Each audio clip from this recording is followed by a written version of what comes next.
Welcome to the World Art Now podcast, exploring the world through the material culture of its people, in association with Michael Bachman Limited. I have written a lot of books over the last few years, and I'm also a dealer in art, in antiques. So research is something that I've spent a lot of my time on, a lot of my life on. And I've spent a lot of my time thinking about why do we do things? Why do we collect? Why do people pay more for things that seem to have a lot of obvious age? What is the attraction of antiques? For me, antiquity brings with it an almost sacredness.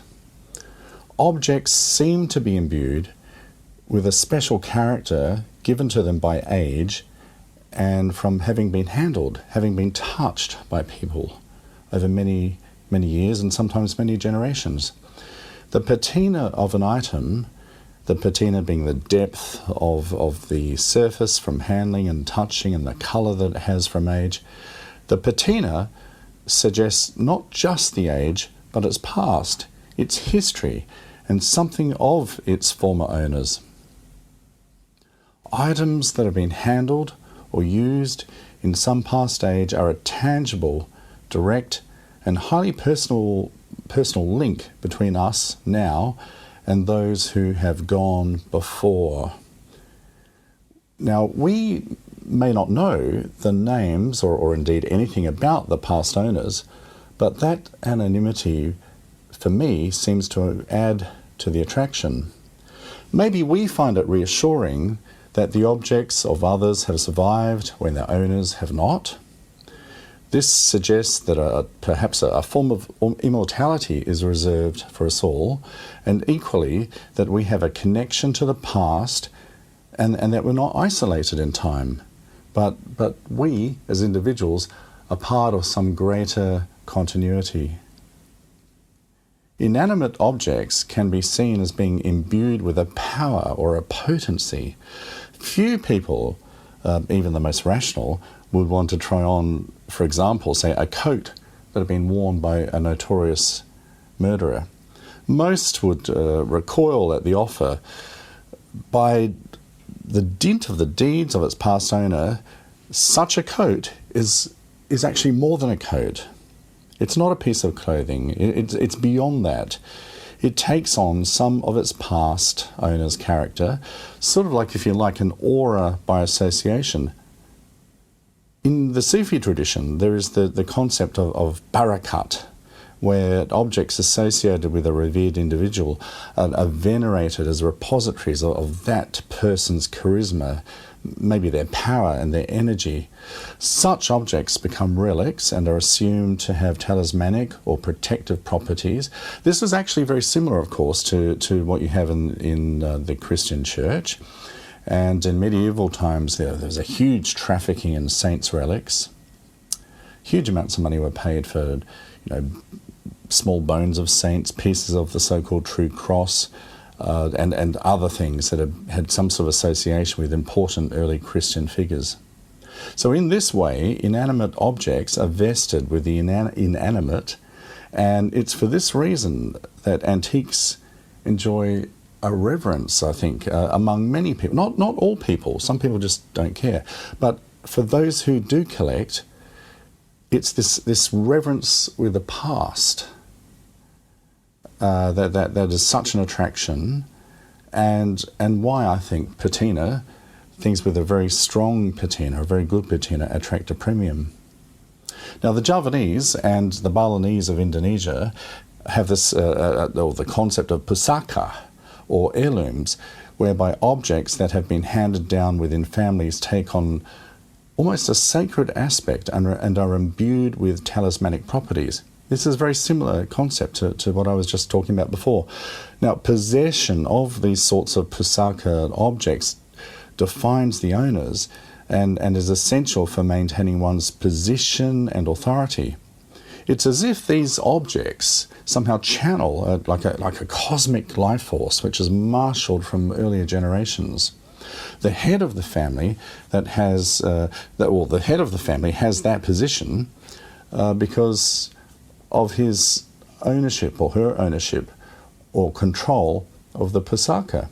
Just as a king or a raja or a sultan is head of his or her kingdom, because that person controls and possesses the kingdom's heirloom objects, the crown, the state sword, and the beetle set, and so on. Now, whoever can wrestle away these regalia, pusaka-type items can then become the ruler by the fact of their possession. So the pusaka are both signs of power and they confer it. Now, this is quite the reverse of what you're used to in Europe, where because you're the king, you get the regalia. But in Southeast Asia, in many traditional societies, your possession of the regalia almost makes you the king. Artworks and antiques are always among the items targeted for capture in war by victors over the vanquished. This always interests me, that when armies move in, very often one of the first things they want to do is to capture the art, raid the museums, take it all back to their capitals, and so on. Often it's not about the intrinsic worth of the items. It's more that the possession of a society's collective heirloom objects can be a means of conferring legitimacy on the new rulers or the conquerors. But also, it's a way of demonstrating the total defeat of the vanquished. Not only has their land been captured, but it's as if their history has been taken from them as well. Certainly their material culture, which is the sort of the circumstantial evidence of their history as a people. And a people without a past can have little claim on the present or a future. So if you control the heirlooms, if you control the regalia, if you control the art and the pusaka, then you control the people. In fact, you practically own the people. In Europe, Napoleon removed the triumphal quadriga, the four bronze horses that adorn the Basilica of St. Marco in Venice in 1797. And he had them installed before the Louvre in the Jardin de Carrousel in Paris after his army swept through northern Italy. But had the Venetians themselves not plundered the quadriga themselves during their sack of Constantinople in 1204? So, interestingly, the quadriga's journey around Europe followed shifts in political power. And so the statues were returned, of course, back to Venice after Napoleon was removed from power. The removal of the cumulative art treasures of China's emperors by the defeated nationalist government is it's another example. Chiang Kai-shek's forces fled the mainland to what became Taiwan in 1948. 3 warships absolutely loaded with art treasures went with them. And they'd come already to the ports on trains and so on. It was a huge operation removing China's artworks, premium artworks, out to Taiwan. Now today these treasures are kept in a fortress-like museum. Much of it is housed in a hillside on the outskirts of Taipei. It's a fascinating museum to go to, not only for the extraordinary artworks that are kept there, but also because of the manner in which they're kept. The museum being burrowed into the side of a hill, it's supposed to be bomb-proof and whatever. So a lot of effort has gone into protecting this material culture of China.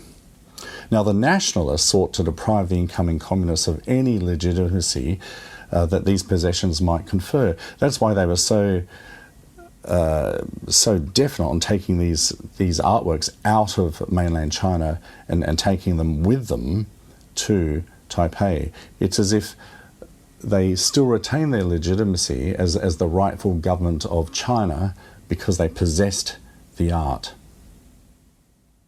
Now, interestingly, the Chinese Communist Party has never actually sought to get these treasures back, because they always claim that Taiwan belongs to China, and so therefore, whilst these items are still on Chinese soil, they are in fact still in their possession. Another example, the Third Reich's seizure of art and antiques is very well known. Hitler plundered the art and the antiques of the lands that he conquered, and famously took it from the people, the Jewish people, and so on. And he intended to install much of the artworks that had been stolen in a new museum, which was to be called the Führer Museum in Linz, the Austrian city of Hitler's birth. The museum would have functioned like a grand trophy cabinet, but also it represented a way of establishing the Third Reich as the keepers of the culture. It was an attempt to confer legitimacy and a demonstration of possession and thus control. And also, of course, to delegitimize the power and the right to power of others, of the vanquished. Another example, the deliberate removal by the Dutch of the heirloom krisses, the wavy bladed swords and so on, that are so important as parts of the regalia of the Rajas of Bali in the early 20th century, provides another example of this stripping away of the artworks and the heirlooms of other cultures to delegitimize the old rulers. The legitimacy of the Rajas was seen by the local population as in part being conferred on them by their possession of the regalia, the krisses, the sacred betel nut sets and so on, and these were not only a source of prestige, but as I mentioned earlier, they were the source of power on account of their perceived magical properties. Now, the removal of these items from Bali to Batavia, which is now known as Jakarta, was one of the methods that the colonial Dutch used to supplant the rule of the Rajas on Bali with their own rule. Today, the regalia from Bali remains housed in the National Museum in Jakarta, and rarely does the central government of Indonesia allow the items from the various former Balinese states to be returned to Bali, even for temporary exhibitions. It's as if the government of Indonesia today is still operating like a colonial power on the many cultures that today comprise Indonesia.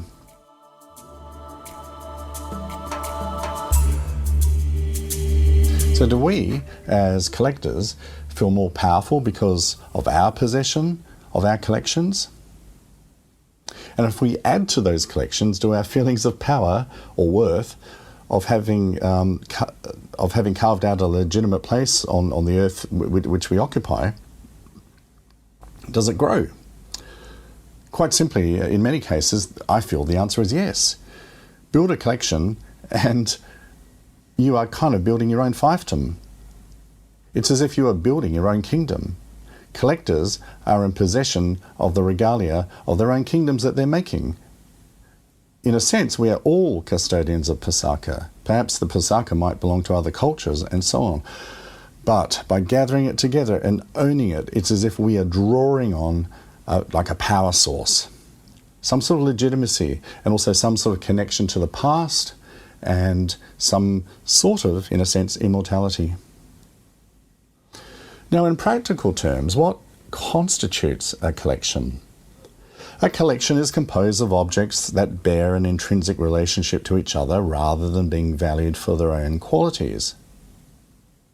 So that's what a collection is, as opposed to just a whole lot of objects put together. The addition of a new piece tends to enhance the value of the existing pieces by further developing this broader, wider context. The constellation of objects projects control, authority, and ownership, but also, not just that, but also scholarship and connoisseurship. Oddly, rarity can actually harm the collectability of certain items. Some artists, for example, are simply not sufficiently prolific to develop a wide collector base. And some collecting fields are too small and are unable to confer up enough objects, enough items to provide sufficiently regular satiation for collectors. I mean, it's very hard to collect in an area which is composed of items that are so rare that you can almost never buy things. Consequently, collectors will tend to move on to fields populated by enough accessible objects to allow them to develop a collection. I mean, this is one reason why Picasso is so popular as a collected artist because he painted so much.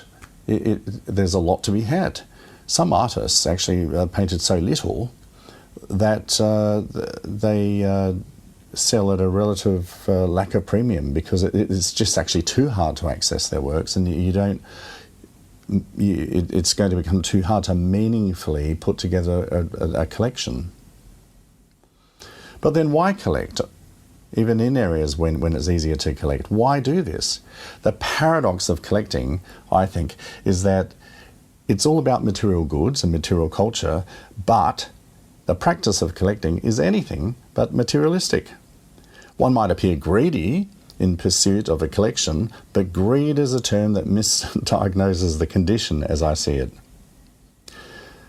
Collecting gives collectors purpose.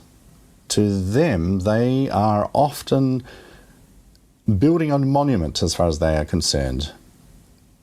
But you might well ask, isn't collecting simply heaping together the output of the labour of others? Well, I would argue, no, not at all. The artistry, the intellectual input of collecting comes from the curating. There's a lot of decision-making and research that goes into whether you should have this object or that object and adding it to your collection. One could argue, I suppose, that collecting is like building a tower. The bricks have been made by others, but it is the construction that is the achievement. In this way, collectors are kind of like architects. Architects don't make the bricks, but they do put together the overall structure, just like collectors do. So the inclination, the sourcing, the research and the quality control, these are all factors that involve discretion, decision-making on the part of the collector. Many private collectors are thus able significantly to add to our, and when I say our, I mean the world's total stock of knowledge about the past. The information offered up by an object grows when it's in the presence of others. Like I was saying before, the context is constantly improved in a collection with the addition of new objects, particularly when they're well chosen. Collecting also offers a refuge. Collections are highly personalised and idiosyncratic, which for the collector is an attraction. A collection provides tangible markers for a space or territory, in the collector's mind, a private inner world to inhabit.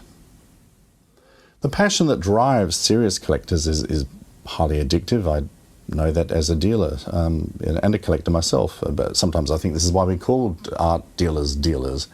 It's almost as if we're dispensing drugs to our clients. And indeed many clients are kind of like drug addicts, to be honest. They often need a hit. Sometimes it's every few weeks. The thrill, the adrenaline of acquisition gives a kind of like a glow of satisfaction and certainly a glow of possession. But soon the new item is incorporated into the collector's everyday reality, and the buzz of new acquisition subsides, and it's not long before another hit is needed. But this is only part of it. Why do you collect? For every collector you ask this of, you will get a different answer, or no answer at all. Sometimes people can't even explain. Some people are just wired up to collect. But then for others, it's a much more intellectual pursuit. Now, as we all know, not everyone is a collector. It's unclear why some do and others don't. Many collectors know that they have always been a collector. They recount childhood collections of postal stamps, coins and seashells and feathers and things like that. The decision to collect in later life has many possible triggers. Inheritance is one. A small collection might be inherited and the descendant chooses to grow the collection. Travel is another. Some collectors collect items that relate to places they've been throughout their lifetimes. This sort of goes beyond souvenir hunting. It's the travel that has engendered the interest for purchases in later life. Wealth, of course, is an obvious factor. Many collectors kind of lie dormant for a lot of their lives, waiting for the means to collect, waiting for the income to collect. One sort of interesting example of this could well be when the Suez Canal was closed, and that saw a huge increase in wealth of say, Greek shipping owners. They overnight, they become very rich. And suddenly, quite a few of them amassed competitively very great art collections. Collectors usually collect in a given field for a few decades rather than across an entire lifetime. One reason is that many cannot reconcile the prices they must pay today compared with the prices they paid when they first began collecting. However, when it comes to rare and desirable objects, it's usually the case that whatever feels expensive today will prove to be cheap in a few years' time. I have to remind many of my clients this. Many collectors claim they don't collect for investment, but let's face it, that's probably slightly disingenuous for many. Most will always keep an eye on market values. But I think what they mean is that investment is not their main reason to collect. And I certainly think that is true. Indeed, at the back of many collectors' minds, I suspect, is that their passion probably is a folly. But if they keep an eye on rising prices, then a rational intent can be superimposed on what otherwise might be quite irrational. So they want to collect, but if they can pass it off as an investment, then that'll keep themselves happy in a rational way, and certainly their spouses. But, of course, few collectors ever really intend to sell. It really goes against the nature of collecting. Now, the history of collecting and the history of the art market are not really the same thing, particularly because a true collector buys often a generation or so ahead of the art market. Now this is really important. Great collections are not built up when the collector must compete with everyone else and when many of the important pieces have already gone into other private collections or into museums. True collectors don't follow fashions. True collectors are trailblazers. They're not followers, generally. Now, this is a key aspect of the curatorial component, because a true collector is often making a market and certainly making a contribution by identifying an under-collected area, doing the research and putting together a collection, thereby creating something for all of us and creating new knowledge that probably didn't exist before. Collecting often has a public dimension. Many collectors dream of lending to a museum. For many others, real pleasure is to be had from sharing their collection with well-informed others, other collectors. Another motive, perhaps a form of exhibition, is the intention to write a book on their collection, or even just to have a single owner auction if they do have to sell one day, and maybe the catalogue can almost double as essentially a book on, a chronicle of that collection. The importance of private collectors and the care that they take up, the care that they take in building up their collections really cannot be underestimated. Many of the world's great museum collections are in fact compilations of important private collections curated over decades by private collectors using their own money rather than, say, taxpayers' money. It is these collections that have proved such important infusions to public museums. And indeed, many of the world's truly great museums, such as the British Museum or the Metropolitan Museum of Art and so on, they would not exist barely at all without the efforts of these private collectors. And not just their efforts, not just their money, but their knowledge and also their judgment, their private curatorial efforts. Now, what's the role of dealers in all of this? Well, dealers, they play an important role. As middlemen, they unite buyers and sellers. That's always important. But they also supply information to the marketplace. They hunt down items that have been often given the wrong attributions and might otherwise languish, lost to the particular field. And this is a really important role. It's that research role, that identification role of finding objects that have been lost because people have forgotten what they are. This so-called rescuing of objects adds to our understanding of the past and preserves the quantity of worthy objects available for future generations to learn from and to enjoy. Dealers bring to the market countless objects that otherwise might have been forgotten about.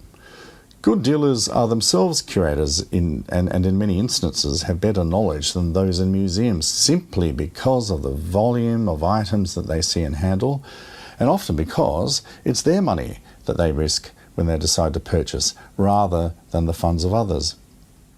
Now, the London art dealer in Chinese art, Giuseppe Eskenazi, recalls a speech given by Sherman Lee, the very famous and almost legendary director of the Cleveland Museum of Art, to celebrate that museum's 50th anniversary in 1966. Eskenazi says, "The most memorable part of that dinner was Sherman Lee's speech after the dinner, when he thanked the various dealers who had helped the museum acquire so many important objects. His closing words were, quote, 'When a curator comes back from a trip and says, "Look what I have found," I say to him, "Remember, a dealer found it before you." And, of course, it remains the case that a dealer is really a collector who cannot afford to keep all that he collects. Quite often, in my case, a client might come to my gallery and will say, "Gosh, I'd buy that if I could afford it." And my usual stock response is to say, "Well, if I could afford to, I wouldn't sell it." So the profit is in the knowledge and the scholarship, often for a good dealer, and the objects provide the means for this. And of course, as we all know, it's the stories that sell an object. That's really important. It's the stories. We have objects because they are almost like circumstantial evidence for discrete packages of history, discrete packages of things that have happened in time. And collectors and dealers are assemblers of stories, and there is nothing materialistic about that. You have been listening to the World Art Now podcast in association with Michael Bachmann Limited. To hear more, visit worldartnow.com.